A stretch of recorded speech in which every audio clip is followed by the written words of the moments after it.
Sunday ശാലോമിലേക്ക് സ്വാഗതം. ഞാൻ ജോസ് ജോൺ മല്ലികശ്ശേരി.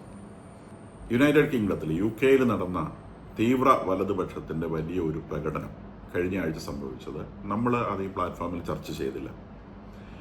അത് ദീർഘമായി വിവിധ പ്ലാറ്റ്ഫോമുകളിൽ ചർച്ച ചെയ്യപ്പെടുകയും പത്രങ്ങളിൽ വാർത്തയാക്കപ്പെടുകയും ഒക്കെ ചെയ്തതുകൊണ്ട് ഭൂരിഭാഗം ആളുകളും അതിനെക്കുറിച്ച് വിശദമായി വായിച്ചിട്ടുണ്ടാവും എന്ന് ഞാൻ വിചാരിക്കുന്നു. നമ്മളുടെ ഈ പ്ലാറ്റ്ഫോമിൽ നമ്മൾ അന്താരാഷ്ട്ര വിഷയങ്ങൾ കൈകാര്യം ചെയ്യുന്നതുകൊണ്ട് ഇത്രയും പ്രധാനമായൊരു വിഷയം തീരെ സ്പർശിക്കാതെ വിടുന്നത് ശരിയല്ല എന്ന് തോന്നുന്നതുകൊണ്ട് ഇന്ന് ഞാൻ ആ വിഷയത്തെക്കുറിച്ച് സംസാരിക്കുകയാണ്. ടോമി റോബിൻസൺ എന്ന് പറയുന്ന ഒരു തീവ്ര വലതുപക്ഷവാദിയുടെ നേതൃത്വത്തിലാണ് 1.5 ലക്ഷത്തോളം വരുന്ന ആളുകൾ ഇംഗ്ലണ്ടിൽ തെരുവിലിറങ്ങിയത് എന്നത്. 1.5 ലക്ഷം ആളുകളെ ഇംഗ്ലണ്ടിൽ സംഘടിപ്പിക്കുക എന്ന് പറയുന്നത് നമ്മളുടെ നാട്ടിലെ ആളുകളെ സംഘടിപ്പിക്കുന്നത് പോലെ എളുപ്പമുള്ള കാര്യമല്ല. പാർട്ടി അടിമകൾ എന്നൊക്കെ വിളിക്കുന്ന ആളുകൾ നമ്മുടെ നാട്ടിൽ മാത്രമുള്ളതാണ്. ഇതൊന്നും യൂറോപ്പിൽ അങ്ങനത്തെ സാധനങ്ങളൊന്നുമില്ല. അപ്പോൾ ഇവിടെ ഇപ്പം അടിമക്കൂട്ടങ്ങളെ വിളിച്ചു കഴിഞ്ഞാൽ എത്ര എണ്ണം വേണമെങ്കിലും വരും, എന്ത് വേണമെങ്കിലും ചെയ്യും. അവിടെ അങ്ങനെ കിട്ടില്ല. മാത്രമല്ല, അവിടെ എസ്റ്റാബ്ലിഷ്ഡ് ആയിട്ടുള്ള രാഷ്ട്രീയ പാർട്ടികൾ എന്ന് പറയുന്നത് കൺസർവേറ്റീവ് പാർട്ടിയും ലേബർ പാർട്ടിയുമാണ്. കാലാകാലങ്ങളിൽ അങ്ങനെയാണ്. ഇത് എസ്റ്റാബ്ലിഷ്ഡ് ആയിട്ടുള്ള ഒരു രാഷ്ട്രീയ സംഘടനയല്ല. ഇത് തീവ്ര വലതുപക്ഷ ആശയങ്ങൾ ഉൾക്കൊള്ളുന്ന ടോബി റോബിൻസൺ എന്ന് പറയുന്ന ഒരു വ്യക്തിയുടെ കീഴിൽ അണിനിരക്കുന്ന മനുഷ്യരാണ്. അപ്പോൾ ആ മനുഷ്യരെ ഇത്രത്തോളം ആളുകളെ 1.5 ലക്ഷം ആളുകളെ ഒന്നിച്ച് തെരുവിലെത്തിക്കാൻ കഴിഞ്ഞു എന്ന് പറഞ്ഞത് ഒരു അത്ഭുതമാണ് എന്ന് പറയേണ്ടി വരും. കാരണം അത്രയും ആളുകളെ, അവിടെയുള്ള ആളുകളുടെ ആ വികാരങ്ങളെ, അവരുടെ ഉള്ളിലുള്ള വികാരങ്ങളെ അത് അങ്ങേയറ്റം റെപ്രസെന്റ് ചെയ്യുന്നു എന്നതുകൊണ്ടാണ് അത്രയധികം ആളുകളെ ഈ തെരുവിലേക്ക് എത്തിക്കാൻ സാധിച്ചത്. കാരണം ഇവരുടെ പ്രകടനങ്ങൾ ഇതിനു മുൻപ് നടന്നിട്ടുണ്ട്. ഇവരുടെ പ്രധാനപ്പെട്ട ഒരു ഫ്ലാഗ് ഈ പ്രകടനത്തിൽ അവർ ഉപയോഗിച്ചത് സെന്റ് ജോർജ് ക്രോസ് എന്ന് പറയുന്ന ഒരു ഫ്ലാഗ് ഉണ്ട്. കൂടാതെ യൂണിയൻ ജാക്ക് എന്ന് പറയുന്ന യുണൈറ്റഡ് കിങ്ഡത്തിന്റെ ഫ്ലാഗ് ഉണ്ട്. പിന്നെ അമേരിക്കയുടെ സ്റ്റാർസ് ആൻഡ് സ്ട്രിപ്സ് എന്ന് വിളിക്കുന്ന അമേരിക്കയുടെ ഫ്ലാഗും ഉണ്ട്. ഇതിൽ സെന്റ് ജോർജ് ക്രോസ് ആണ് പ്രധാനമായിട്ടും ഉപയോഗിക്കപ്പെട്ട ഫ്ലാഗ് എന്ന് മനസ്സിലാക്കണം.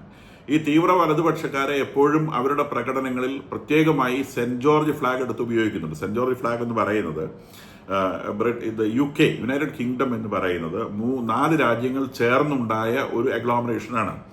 അതിൽ ഒന്നാമത്തെ രാജ്യം ഇംഗ്ലണ്ടാണ്. വേറെ രാജ്യം അയർലൻഡും സ്കോട്ട്ലൻഡും വെയിൽസുമാണ്.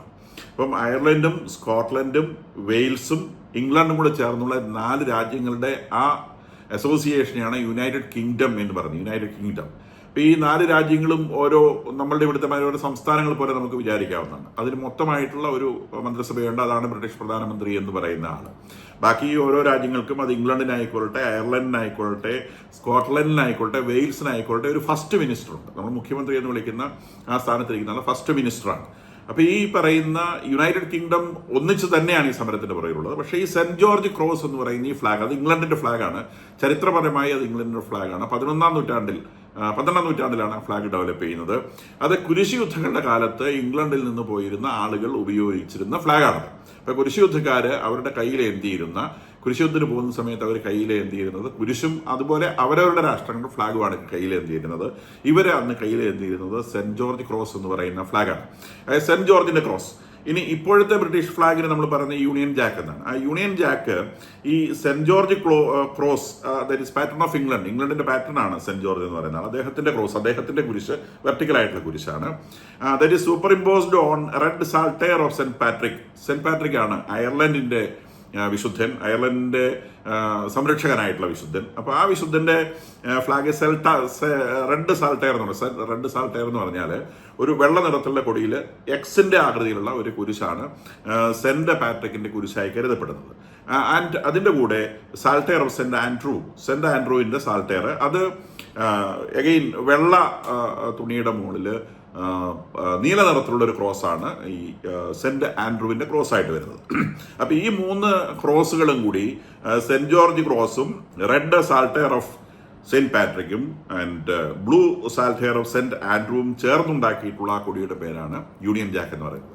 ഈ യൂണിയൻ ജാക്ക് ഉണ്ടാക്കിയിട്ടുള്ളത് 1801 1801 മുമ്പ് തന്നെ വെയിൽസ് ഇംഗ്ലണ്ടിനോട് യോജിച്ചിരുന്നത് കൊണ്ട് വെയിൽസിന്റെ വിശുദ്ധനായിട്ട് സെന്റ് ഡേവിഡിന്റെ സിംബൽസ് ഒന്നും ആ ഫ്ലാഗിൽ വന്നില്ല.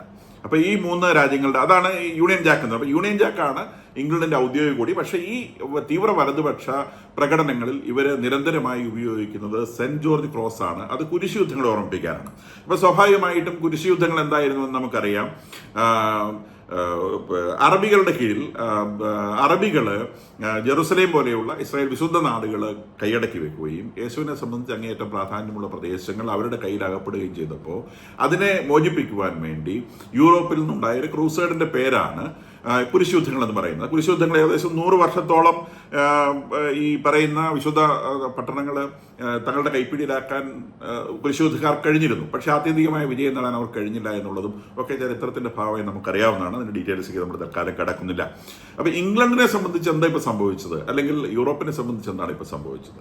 യൂറോപ്പിലെ മുസ്ലിം ജനസംഖ്യ എന്ന് പറയുന്നത് 2011 സെൻസസ് പ്രകാരം 4.9%. പക്ഷേ അത് 2021 സെൻസസ് പ്രകാരം അത് 6.5 വിച്ച് മീൻസ് വളരെ ഫാസ്റ്റ് ആയിട്ട് മുസ്ലിം ജനസംഖ്യ UK വർദ്ധിക്കുന്നു എന്നുള്ള തിരിച്ചറിവാണ് അവിടുത്തെ തദ്ദേശീയരായിട്ടുള്ള മനുഷ്യർക്ക് ഏറ്റവും വലിയ പ്രകോപനമായി തീർന്നത്. കാരണം ഇതൊരു ജോമെട്രിക് പ്രോഗ്രഷനാണ്, അല്ലാണ്ട് അരിത്മാറ്റിക് പ്രോഗ്രഷൻ അല്ല. 1 2 ആവുന്നു, 2 4 ആവുന്നു, 4 8 ആവുന്നു, 8 16 ആവുന്നു, 16 32 ആവുന്നു. അല്ലാതെ ഈ 4.5 എന്നുള്ള ആ ഒരു പോയിന്റിൽ നിന്ന് 4.1 എന്നുള്ള സ്ഥലത്ത് നിന്ന് 6.5 ആവാൻ എടുത്തതിന്റെ 10 സമയം പോലും വേണ്ട ഇത് 10% മാറാൻ, അത് 20% മാറാൻ. കാരണം ഇത് ജോമെട്രിക് പ്രോഗ്രഷനാണ്, വളരെ പെട്ടെന്ന് അങ്ങോട്ട് വളർന്നു കയറും. അപ്പൊ ഈ ഒരു വലിയ അപകടം അവർക്ക് മനസ്സിലാക്കിയത് മണത്തത് കൊണ്ടുമാണ്. ഇപ്പം ലണ്ടന്റെ മേയറായിട്ടിരിക്കുന്ന ആള് സാദി ഹസൈൻ മുസ്ലിമാണ്. ഫസ്റ്റ് മിനിസ്റ്റർ ഓഫ് സ്കോട്ട്ലൻഡ് ആയിട്ട് വന്ന ഹംസ യൂസഫ്, അദ്ദേഹം ഫസ്റ്റ് മിനിസ്റ്റർ പറഞ്ഞാൽ മുഖ്യമന്ത്രിയാണ്, അത് Humza Yousaf, he's a Muslim. Sajid Javid എന്ന് പറയുന്ന secretary of state of culture and media ആയിട്ടിരുന്ന ആള്, ഷബാന മഹ്മൂദ് എന്ന് പറയുന്ന secretary of state for justice ആയിരുന്നിട്ടുള്ള ആള്, ഇവരൊക്കെ മുസ്ലിംസ് ആണ്. സാഹിദ് മാലിക്, സദിഖ് ഖാൻ, സാജിദ് ജാവീദ്, നസ് ഗാനി, റഹ്മാൻ ചിസ്റ്റി, സാഖിബ് ബാട്ടി, റുഷാന അലി, ഫെയൽ ക്ലാർക്ക്, ടൂലിപ് സിദ്ദിഖ്, ഇത്രയും ആളുകൾ സഹമന്ത്രിമാരായി ഈ അടുത്ത കാലങ്ങളിലൊക്കെ മന്ത്രിസഭകളിൽ ജോലി ചെയ്തിട്ടുണ്ട് എന്നുള്ളതും ഇവരുടെ ആ ഒരു മുസ്ലിങ്ങളുടെ ഈ സമൂഹത്തിലെ വലിയൊരു സ്വാധീനത്തെ എടുത്തു കാണിക്കുന്നു എന്നുള്ളതാണ്. ഇതിനകത്ത് കൺവേർട്ടഡ് ആയിട്ടുള്ള ചില പേരുകൾ നമ്മൾ കണ്ടു എന്നുള്ളതും വളരെ ശ്രദ്ധേയമായ സംഗതിയാണ്. ഇപ്പൊ ഇവരുടെ നാട്ടില് പ്രധാനമായിട്ടും അറബി നാടുകളിൽ ആദ്യം സിറിയയിൽ നിന്ന്, പിന്നീട് ഈ പാലസ്തീന പ്രദേശങ്ങളിൽ നിന്ന്, ഇറാഖിൽ നിന്ന്, പിന്നീട് അഫ്ഗാനിസ്ഥാനിൽ നിന്ന്, പാകിസ്ഥാനിൽ നിന്ന്, ഇങ്ങനെ ഈ രാജ്യങ്ങളിൽ നിന്നൊക്കെ വലിയ കുടിയേറ്റം ഈ ഇംഗ്ലണ്ടിലേക്ക് സംഭവിക്കുകയും അവരുടെ എല്ലാവരുടെയും പ്രാഥമിക വിഷയം ആദ്യം വിശപ്പ് മാറ്റുക, അഭയാർത്ഥികൾ എന്ന നിലയ്ക്ക് എത്തുന്നു, ആദ്യം വിശപ്പ് മാറ്റുക, വിശപ്പ് മാറ്റിക്കഴിഞ്ഞാൽ അവരുടെ മതത്തിന്റെ വിശപ്പ് മാറ്റുക എന്നുള്ളതാണ് അവരുടെ ആവശ്യം. അവർ പിറ്റേ ദിവസം അവരുടെ പള്ളി ഉണ്ടാക്കാനും അവരുടെ മതം വളർത്താനും അവരുടേതായിട്ടുള്ള ഒരു രാഷ്ട്രീയ സാഹചര്യം സൃഷ്ടിച്ചെടുക്കാനും എങ്ങനെയെങ്കിലും ശരിയാ ലോയുടെ കീഴിൽ ജീവിക്കാനുമുള്ള ഒരു വല്ലാത്ത ആക്രാന്തത്തോടെ വരുന്ന ഒരു ജനതയാണിത്. ഇംഗ്ലീഷുകാരുടെ കൾച്ചറോ അല്ലെങ്കിൽ ഇംഗ്ലീഷുകാരുടെ സംസ്കാരമോ തങ്ങൾക്ക് അവർ ഭക്ഷണം തന്നതാണെന്ന വിചാരമോ ഒന്നുമില്ല. ഇതിനെ കീഴടക്കുക, കോൺക്വർ ചെയ്യുക എന്നുള്ള വലിയ വിചാരത്തോടു കൂടി ഇവരുടെ സ്ത്രീകളാരും ജോലിക്ക് പോകത്തില്ല, ഒരു പുരുഷന്മാർ മാത്രമേ ജോലിക്ക് പോകുള്ളൂ. സ്ത്രീകളുടെ ഒരേ ഒരു ജോലി പ്രസവിക്കുക എന്നതാണ്. അപ്പൊ ഇവര് താമസിക്കുന്ന പ്രദേശങ്ങളിൽ മുസ്ലിം സ്ത്രീകളൊക്കെ 8ഉം 10ഉം കുഞ്ഞുങ്ങളുമായി ജീവിക്കുമ്പോൾ ഇംഗ്ലീഷുകാരന്റെ കുടുംബത്തിൽ ഒരു കൊച്ചു പോലും ഇല്ലാത്ത അവസ്ഥയാണ്. അവന്റെ സ്ത്രീകൾക്ക് പ്രസവിക്കാൻ സമയമില്ല, കാരണം വരുമാനം വളരെ മിനിമമാണ്. അവർ രണ്ടുപേരും ജോലി ചെയ്താലേ അവരുടെ സാഹചര്യം അവർക്ക് ജീവിക്കാൻ സാധിക്കുള്ളൂ. ഈ അഭയാർത്ഥികളായി വന്നവർ ജീവിച്ചതുപോലുള്ള മിനിമം സാഹചര്യങ്ങളിൽ അവർക്ക് ജീവിക്കാൻ സാധിക്കുകയില്ല. അവർക്ക് ഒരേ മെച്ചപ്പെട്ട ജീവിത സാഹചര്യങ്ങൾ വേണം. ആ മെച്ചപ്പെട്ട ജീവിത സാഹചര്യങ്ങൾ ഉണ്ടാക്കണമെങ്കിൽ പുരുഷനും സ്ത്രീയും ജോലി ചെയ്യണം. അപ്പൊ അങ്ങനെ വരുന്ന സമയത്ത് കുഞ്ഞുങ്ങളെ പോറ്റുക എന്നുള്ളത് വളരെ ഡിഫിക്കൽട്ടാണ്. നമ്മുടെ രാജ്യത്തൊക്കെ സംഭവിക്കുന്ന വിഷയമാണിത്. അമേരിക്കയിൽ ഇപ്പം ചാർലി കിർക്ക് ഈ കഴിഞ്ഞ ദിവസങ്ങളിൽ ഉയർത്തിയ വിഷയം ഇത് തന്നെയാണ്. അതായത് അവരുടെ നാട്ടിലെ ആളുകൾക്ക് അവരുടെ കുഞ്ഞുങ്ങളെ പോറ്റിയെടുക്കാനുള്ള ആവശ്യത്തിനുള്ള വരുമാനം ലഭിക്കുന്നില്ല എന്നുള്ളൊരു ഒരു വലിയ വിഷയമാണ്. അദ്ദേഹം സ്ത്രീകൾ വീട്ടിൽ കുഞ്ഞുങ്ങളെയും നോക്കി അവനവന്റെ കുഞ്ഞുങ്ങളെ വളർത്തിയെടുക്കണം. നിശ്ചയമായും വലിയ ശ്രദ്ധ വേണ്ട കാര്യമാണ് കുഞ്ഞുങ്ങളെ വളർത്തുക എന്നുള്ളത്. അപ്പൊ അമ്മമാര് കുഞ്ഞുങ്ങളെ വളർത്തിയെടുക്കണം. അമ്മമാര് കുഞ്ഞുങ്ങളെ വളർത്തിയെടുക്കണമെങ്കിൽ ഈ കുഞ്ഞുങ്ങൾക്കും അമ്മമാർക്കും ഒക്കെ ആവശ്യമായ വരുമാനം ഒരാളെ കൊണ്ടാക്കാൻ സാധിക്കണം. പണ്ടതങ്ങനെ സാധിച്ചിരുന്നു, പക്ഷേ ഈ ആധുനിക യുഗത്തിൽ അങ്ങനെ സാധിക്കുന്നില്ല. അപ്പൊ ബ്രിട്ടനിലും അമേരിക്കയിലും ഒക്കെ ഉള്ള വിഷയമാണിത്. വളരെ ഡീസന്റ് ആയിട്ട് ലിവിങ് ആഗ്രഹിക്കുന്ന ആളുകളെ സംബന്ധിച്ച് അവരുടെ കുടുംബത്തിലേക്ക് ആവശ്യമായ വരുമാനം ഒരാളുടെ ജോലിയുള്ള മാത്രം കണ്ടെത്താൻ സാധിക്കുന്നില്ല. നേരെ മറിച്ച് ഈ പറഞ്ഞ അറബ് രാജ്യങ്ങളിൽ നിന്ന് കുടിയേറിയ ആളുകളെ സംബന്ധിച്ച് അവർക്ക് വളരെ മിനിമം ആയിട്ടുള്ള ജീവിത സാഹചര്യങ്ങൾ മതി. മാത്രമല്ല അവരെടുക്കുന്ന ജോലികൾ മീനിയൽ ജോലികളാണ്. ഒരുപക്ഷെ കക്കൂസ് വൃത്തിയാക്കുന്ന ജോലിയായിരിക്കും, അല്ലെങ്കിൽ ക്ലീനിങ് ജോലിയായിരിക്കും, ബാർബർ ജോലിയായിരിക്കും. ഇത്തരം ജോലികൾക്കൊക്കെ വലിയ റെമ്യൂണറേഷൻ ആണ്. കാരണം അവിടുത്തെ ആളുകൾ അത് ചെയ്യാൻ തയ്യാറല്ലാത്തത് കൊണ്ട് വലിയ റെമ്യൂണറേഷൻ കൊടുത്തത് ചെയ്യിപ്പിക്കുന്ന ഒരു രീതിയോട് വന്നിരിക്കുന്നു.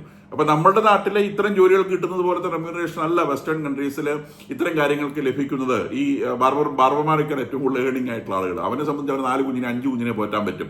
അപ്പൊ അവന്റെ സാഹചര്യങ്ങളിൽ അവൻ ധാരാളം കുഞ്ഞുങ്ങളെ പോറ്റുകയും അങ്ങനെ ഈ ജോമെട്രിക് പ്രോഗ്രഷൻ ലെവലിൽ ഇവരുടെ ജനസംഖ്യ വർദ്ധിച്ചു വരികയും ചെയ്യുന്നു. കൂടാതെ ഇതിൽ കൺവേർഷൻ നടക്കുന്നുണ്ട്. അതുകൊണ്ട് ഞാൻ പറഞ്ഞത് ഈ വായിച്ച പേരുകളുടെ ഇടയിൽ 2-3 ക്രിസ്ത്യൻ പേരുകൾ നിങ്ങൾക്ക് കാണാൻ സാധിക്കും. എന്തുകൊണ്ട് ഇതിലേക്ക് ആളുകൾ കൺവേർട്ട് ചെയ്യപ്പെടുന്നു? വളരെ അത്രത്തോളം ഒന്നും ചിന്തിക്കാൻ ശേഷിയില്ലാത്ത ആളുകൾ വളരെ എളുപ്പത്തിൽ ഓഫർ ചെയ്യപ്പെടുന്ന ഒരു സാൽവേഷൻ, അതായത് സ്വർഗസിദ്ധി എന്ന് പറഞ്ഞാൽ നിങ്ങൾ 5 നേരം പ്രാർത്ഥിക്കുകയും ഒരു ഹജ്ജിന് പോവുകയും ചെയ്താൽ നിങ്ങൾക്ക് സ്വർഗം റിസർവ്ഡ് ആണ് എന്ന് പറയുന്ന അത്രയും സിമ്പിൾ ആയിട്ടുള്ള റിലീജിയൻ ലോകത്തിൽ വേറെ ഒരു റിലീജിയനും അത്തരം ഒരു സിമ്പിൾ സ്വർഗത്തെക്കുറിച്ച് വിഭാവനം ചെയ്യുന്നില്ല. മാത്രമല്ല ഈ സ്വർഗം എന്ന് പറഞ്ഞാൽ ഭൗതിക സുഖങ്ങളെ കൊണ്ട് നിറഞ്ഞ സ്വർഗം. സ്ത്രീകളെ ലഭിക്കുന്നു, പിന്നെ ലഹരി ലഭിക്കുന്നു, ധാരാളം ഭക്ഷണം ലഭിക്കുന്നു. അപ്പൊ ഭക്ഷണം, ലഹരി, ലൈംഗികത, ഈ പറയുന്ന 3 കാര്യങ്ങളാൽ അതിസമൃദ്ധമായിട്ടുള്ള ഒരു സ്വർഗം നിങ്ങൾക്ക് അവിടെ ലഭിക്കുന്നു. അത് നിങ്ങൾ ആകെ ചെയ്യേണ്ട കാര്യം, നിങ്ങൾ 5 നേരം പ്രാർത്ഥിക്കണം. ഇനി 5 നേരം പ്രാർത്ഥിക്കുന്നില്ല, നിങ്ങൾക്ക് 1 നേരം പ്രാർത്ഥിക്കാൻ പറ്റുമെങ്കിൽ അതിന് നിങ്ങൾക്ക് ഒഴിവ് കണ്ടെത്താൻ പറ്റും. ആഴ്ചയിൽ 1 പ്രാർത്ഥിക്കാൻ പറ്റുമെങ്കിൽ അതിനും നിങ്ങൾക്ക് ഒഴിവ് കണ്ടെത്താൻ പറ്റും. ഇനി ജീവിതകാലത്ത് ഒരിക്കലും നിങ്ങൾ പ്രാർത്ഥിച്ചില്ലെങ്കിൽ നിങ്ങളൊരു ഹജ്ജിന് പോയി കഴിഞ്ഞാൽ നിങ്ങളുടെ എല്ലാ പാപങ്ങളും പൊറുക്കപ്പെടും. അങ്ങനെ നിങ്ങൾ സ്വർഗത്തിലെത്തും.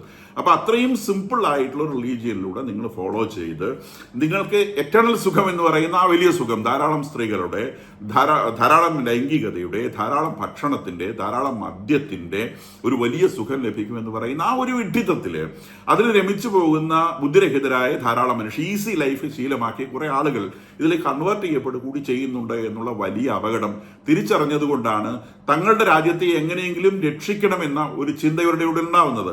മറ്റുള്ള റിലീജിയനൊക്കെ സംബന്ധിച്ച് ക്രിസ്ത്യാനിറ്റിയിലാണ് സാൽവേഷൻ ഇസ് വെരി ഡിഫിക്കൽട്ട്. ഇപ്പൊ ക്രിസ്തു പറയുന്ന പാതകളിലൂടെ സഞ്ചരിക്കുക എന്ന് പറയുന്നത് പാപം ചെയ്യാതെ ജീവിക്കണം എന്നുള്ളത് അങ്ങേയറ്റം ബുദ്ധിമുട്ട് പിടിച്ച കാര്യമാണ്. ഇനി ഹിന്ദു റിലീജിയൻ ആണെങ്കിലും ശരി, തിന്മ ചെയ്ത് കഴിഞ്ഞാൽ ജന്മാന്തരങ്ങളിലൂടെ കഷ്ടപ്പെട്ട് മാത്രമേ നിങ്ങൾക്ക് സാൽവേഷൻ ലഭിക്കുള്ളൂ. മോക്ഷപ്രാപ്തി എന്ന് പറയുന്നത് എല്ലാ സർവ്വ പാപങ്ങളും മോചിക്കപ്പെട്ടതിന് ശേഷം അത് അവനവന്റെ ശരീരത്തിൽ പീഡനങ്ങളേറ്റ് ജന്മജന്മാന്തരങ്ങളിലൂടെ പീഡനങ്ങളേറ്റ് മാത്രമേ ഒരു ഹിന്ദുവിന് സ്വർഗം കിട്ടുകയുള്ളൂ. ക്രിസ്ത്യാനിയെ സംബന്ധിച്ച് അവൻ പാപമില്ലാതെ ജീവിക്കുകയും അവൻ ക്രിസ്തുവിന്റെ രക്തത്തിലൂടെ രക്ഷിക്കപ്പെടുകയും ചെയ്തുകൊണ്ടാണ് അവൻ സ്വർഗത്തിലെത്തുന്നത്. വാസ്തവത്തിൽ ഹിന്ദു ഫിലോസഫിയും ക്രിസ്ത്യൻ ഫിലോസഫിയും തമ്മിലുള്ള മേജർ ഡിഫറൻസ് ഇതാണ്. ഹിന്ദു ഫിലോസഫി പറയുന്നു നിങ്ങൾ സ്വന്തമായി സഹിച്ച് സ്വന്തമായി പാപങ്ങൾക്ക് പരിഹാരം ചെയ്ത് നിങ്ങൾ സ്വർഗത്തിലെത്തണം. ക്രിസ്ത്യൻ ഫിലോസഫി പറയുന്നു ഇല്ല, നിങ്ങളുടെ പാപങ്ങൾക്ക് യേശു പരിഹാരം ചെയ്തിട്ടുണ്ട്. അവന്റെ രക്തം കൊണ്ട് നിങ്ങൾ കഴുകി ശുദ്ധമാക്കപ്പെടുകയും അവന്റെ കൈപിടിച്ച് തിന്മയില്ലാത്ത വഴിയിലൂടെ സഞ്ചരിച്ച് ഈ ലോകത്തിൽ ജീവിക്കുകയും ചെയ്താൽ നിങ്ങൾക്ക് സ്വർഗം ലഭിക്കും എന്നുള്ളതാണ് ക്രിസ്ത്യൻ ഫിലോസഫി പഠിപ്പിക്കുന്നത്. അപ്പൊ ഈ ഫിലോസഫി ഒക്കെ ഫോളോ ചെയ്യാൻ ഭയങ്കര ഡിഫിക്കൽട്ട് ആയിട്ടുള്ള കാര്യമാണ്. നേരെ പറഞ്ഞ് ദിസ് ഈസ് വെരി സിമ്പിൾ. നിങ്ങൾക്ക് എന്ത് വേണമെങ്കിലും ചെയ്യാം, ആരെ വേണമെങ്കിലും കഴുത്തിറത്തുമല്ല, കൈ വെട്ടാം, കാല് വെട്ടാം, തല വെട്ടാം, നിങ്ങൾക്ക് എത്ര വിവാഹം വേണമെങ്കിലും കഴിക്കാം, ഏത് തരത്തിലും മോശമായ ജീവിതം നയിക്കാം. ആകെ ചെയ്യേണ്ട കാര്യം ഈ അവസാനം ഈ പറയുന്ന ഒരു വിസിറ്റ് നടത്തിയാൽ മതി, അല്ലെങ്കിൽ ഇത്തരം പ്രാർത്ഥന നടത്തിയാൽ മതി. അപ്പൊ അത്രയും സിമ്പിൾ ആയിട്ടുള്ള ഒരു ഫിലോസഫി മനുഷ്യനെ ആകർഷിക്കുന്നതിനകത്ത് അത്ഭുതമൊന്നുമില്ല. ബുദ്ധി കുറഞ്ഞ ആളുകളെ സംബന്ധിച്ച് ഇത്തരം കാര്യങ്ങളിൽ ആകർഷിക്കപ്പെടും. അതുപോലെ ശരീരത്തെ സംബന്ധിച്ച് നമ്മൾ കാണുകയാണ് കത്തിച്ച് കളയുന്ന ശരീരം, പുഴു തിന്ന് കളയുന്ന ശരീരം, ഉറുമ്പ് കളയുന്ന ശരീരം. ഈ ഉറുമ്പ് തിന്നുന്ന ശരീരം അങ്ങനെ തന്നെ സ്വർഗത്തിലേക്ക് പോകും എന്നാണ് മനുഷ്യർ വിശ്വസിക്കുന്നത്. താൻ മരിക്കുമ്പോൾ 850-99 വയസ്സായാലും തനിക്ക് ഹൂറികളുമായിട്ട് രമിക്കാനുള്ള ഒരു ആരോഗ്യം ആ സമയത്ത് ഈ രണ്ടാമത് വരുമ്പോൾ ഉണ്ടാവും എന്നാണ് പറയുന്നത്. അല്ലെങ്കിൽ 1 വയസ്സിലെ ഒരു കുഞ്ഞ് മരിച്ചു പോയാലും അവൻ പുനർജനിക്കുമ്പോൾ ഏത് തരത്തിലാണ് ജനിക്കുക, ഇത്തരം കാര്യങ്ങളൊന്നും ചിന്തിക്കാനൊന്നും ശ്രമിക്കുന്നതേ ഇല്ല. ആകെ ഈ പറയുന്ന പ്രോമിസുകൾ കിട്ടും. അപ്പൊ ഇത്രയും സിമ്പിൾ ആയിട്ടുള്ള ഒരു പ്രോമിസിലൂടെ ധാരാളം പേര് കൺവേർട്ട് ആവുകയും കുറെ അധികം ഇവർ ജനിപ്പിച്ചു കൂട്ടുകയും ഒക്കെ ചെയ്തുകൊണ്ട് ഈ ജനസംഖ്യയിൽ ഉണ്ടാകുന്ന വലിയ എക്സ്പ്ലോഷൻ ഇത് തങ്ങളുടെ രാജ്യത്തെ വിഴുങ്ങിക്കളയുമെന്നും തങ്ങൾക്ക് ഇവിടെ ജീവിക്കാൻ കഴിയാത്ത സാഹചര്യം നിർമ്മിക്കപ്പെടുമെന്നും ഇവർ മനസ്സിലാക്കുന്നു. കൂടാതെ ഒരു ഇസ്ലാമിക് കൺസെപ്റ്റ് അനുസരിച്ച് 30% ഇസ്ലാമിക് ജനസംഖ്യ ആയിക്കഴിഞ്ഞാൽ അവർക്ക് ജിഹാദിനിറങ്ങാം, പബ്ലിക്കായിട്ട് ജിഹാദിനിറങ്ങാം. അങ്ങനെ പബ്ലിക്കായിട്ട് ജിഹാദിനിറങ്ങിയാൽ ബാക്കി ഉള്ള 70%, അതായത് അവരെ കഴിഞ്ഞും 100 പേര് വരുന്ന ഒരു സംഘത്തെ 30 പേരുള്ള ഒരു ഇസ്ലാമിക സംഘം നേരിടുകയാണെങ്കിൽ ഇവരുടെ ബാലൻസ് ഓഫ് പവർ ബാക്കിയുള്ളത് റെസിപ്രോക്കേറ്റ് ചെയ്തുകൊള്ളും. അങ്ങനെ ആ 70 പേരുടെ സമൂഹത്തെ സ്ലെയിൻ ചെയ്ത് ഈ 30% മുസ്ലിം സമൂഹത്തിന് ഭരണം ലഭിക്കും എന്നതാണ് അവരുടെ പാഠം. അതാണ് അവരുടെ ഏതോ മക്ക യുദ്ധത്തിലൊക്കെ അവർ കണ്ടിട്ടുണ്ട് എന്ന് അവകാശപ്പെടുന്നത്. അതാണ് ഈ നമ്മുടെ നാട്ടിലൊക്കെ ഈ 30% എത്തിക്കണം എന്ന് പറഞ്ഞ് ഒരു ടാർഗറ്റ് ആക്കിക്കൊണ്ടുള്ള ശിശുജനങ്ങളൊക്കെ നടക്കുന്നതിന്റെ അടിസ്ഥാനപരമായിട്ടുള്ള കാര്യം ഈ ഒരു ചിന്തയാണ്. അപ്പം ഈ ഒരു ചിന്ത അവിടെയും ഈ ഇംഗ്ലണ്ടിലും ഒക്കെ ഇമ്പാർട്ട് ചെയ്യപ്പെട്ട് വളരെ വേഗം വർദ്ധിച്ച് അവിടുത്തെ ആളുകളെ ഔട്ട്പ്ലേസ് ചെയ്യുന്ന, നിഷ്കാസനം ചെയ്യുന്ന ഒരു സാഹചര്യം നിലവിൽ വന്നതുകൊണ്ടാണ് ഈ പറയുന്ന തരത്തിലുള്ള എക്സ്ട്രീം വലതുപക്ഷം എന്ന് നമ്മൾ വിളിക്കുന്നത്. പക്ഷങ്ങളൊന്നും പറയുന്നതിനകത്ത് വലിയ കാര്യമൊന്നുമില്ല. വലതുപക്ഷം ഇടതുപക്ഷം എന്നൊക്കെ പേരിട്ട് വിളിക്കുന്നതല്ലാതെ അതിന്റെ ഡെഫിനിഷനുമായിട്ട് ഈ വക ആളുകൾക്കൊന്നും യാതൊരു ബന്ധവുമില്ല എന്നുള്ളത് വേറെ കാര്യം. അപ്പം അങ്ങനെയുള്ള കാര്യങ്ങൾ നടന്നിട്ടുള്ളത് എന്ന് മനസ്സിലാക്കുക. മനസ്സിലാക്കുക. ലോകത്തെമ്പാടും ഇത്തരം കാര്യങ്ങൾ സംഭവിക്കുന്നുണ്ട്. അവിടെ മാത്രമല്ല, ലോകത്തിന്റെ പല ഭാഗത്തും, ഈവൻ ഇന്ത്യയിൽ പോലും ഇതിന്റെയൊക്കെ അലയൊലികൾ പല രീതിയിൽ നമുക്ക് കാണാൻ സാധിക്കും. ലോകത്തിൽ എല്ലായിടത്തും സംഭവിക്കുന്നു. അമേരിക്കയിലെ ചാർലി കിർക്ക് കൊണ്ടുനടന്ന ആശയങ്ങൾ ഇതൊക്കെ തന്നെയാണ്.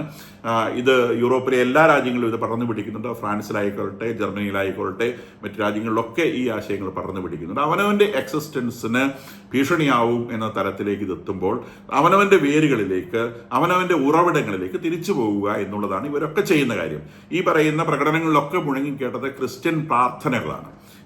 കാരണം അവര് ദേവാലയങ്ങളിലേക്ക് മടങ്ങിപ്പോവുക, അവരുടെ മതചര്യകളിലേക്ക് മടങ്ങിപ്പോവുക എന്നുള്ളതാണ് ഈ വലതുപക്ഷ ആശയങ്ങളെല്ലാം മുൻപോട്ട് വയ്ക്കുന്ന സംഗതി. ഉറവിടങ്ങളിലേക്ക് തിരിച്ചു പോവുക. തങ്ങൾ വല്ലാതെ വഴിപിഴച്ചു പോയിരിക്കുന്നു. ഈ വഴിപിഴച്ച സ്ഥലത്ത് നിന്ന് ശത്രു, പിശാച് നമ്മളെ കീഴടക്കുവാനായി സർവ്വഭാഗത്തു നിന്നും വരുന്നു, തങ്ങളെ വിഴുങ്ങിക്കളയും. അതുകൊണ്ട് പിശാചിന്റെ തുറന്നു വെച്ച ഈ വായിൽ നിന്ന് രക്ഷപ്പെടാൻ ഉറവിടങ്ങളിലേക്ക് തിരിഞ്ഞ് വഴി കണ്ടെത്തുക എന്നുള്ള വലിയ വിളിയാണ് ഈ പ്രകടനങ്ങളുടെ ഒക്കെ പുറകിലുള്ളത് എന്നും തിരിച്ചറിയണം.